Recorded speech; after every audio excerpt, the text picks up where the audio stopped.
It was one of those stormy Fridays where the rain pounded against the windows like an impatient drummer. The last period of the day had just ended, and the school was buzzing with the chaos of students eager to escape into the weekend. I was among them, or so I thought. My name is Emily Carter, and what happened that afternoon in room 207 is something I'll never forget. Mr. Thompson, our history teacher, had always been something of a mystery. He was in his early 40s, wore the same brown corduroy blazer every week, and carried an old leather notebook he never let out of his sight. He had this aura about him, strict but strangely kind. He wasn't the kind of teacher who joked with students or joined in school events. He taught, graded, and left. No one knew much about his personal life, and most students didn't care to find out. But that day, I found out more than I ever intended to. As the lights flickered and the intercom announced an early dismissal due to the worsening storm, students poured out of the classrooms like a flood. I grabbed my things in a rush, eager to beat the traffic and the downpour. But halfway down the hallway, I realized I had left my sketchpad in history class. It was important to me, filled with drawings and ideas for the art scholarship I had been working toward for months. Without thinking, I turned back. The hall was eerily quiet. Most of the teachers had already left, and the janitors hadn't begun their rounds yet. Room 207 was on the second floor, tucked in the back corner. I reached the door and found it slightly ajar. That was strange. Mr. Thompson, always locked up before leaving. I pushed the door open slowly. The room was dim, lit only by the gray light seeping through the storm clouds outside. And then I saw him. Mr. Thompson was standing on top of his desk. I blinked, confused. Why would a teacher known for his discipline be climbing on furniture? He didn't notice me at first. He was reaching up into the ceiling tile above his desk, carefully pushing it aside. I stepped in quietly, curiosity overtaking my better judgment. He pulled down a small, dust-covered shoebox. I ducked behind the door, watching from the narrow slit between the hinges. He opened the box with a care that told me whatever was inside mattered deeply. Inside were photographs, old notes, and a school ID card, but it didn't say Paul Thompson. It said Daniel Brooks.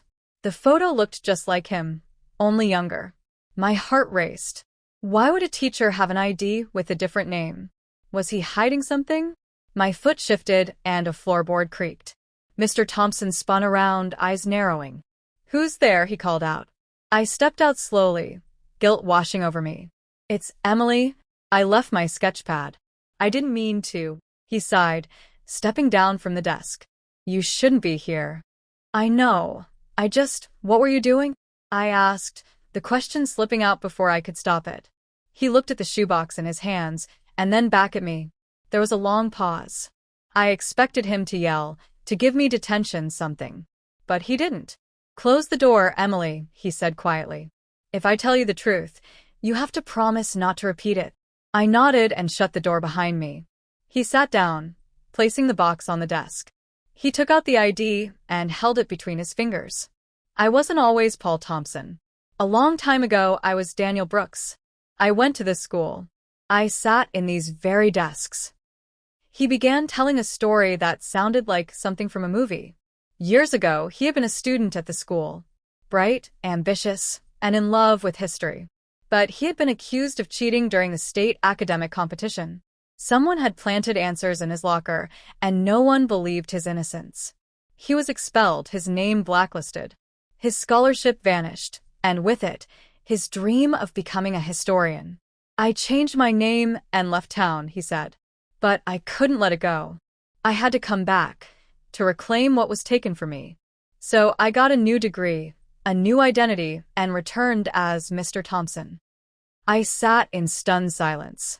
He had spent years building a life just to return to the place that had once rejected him.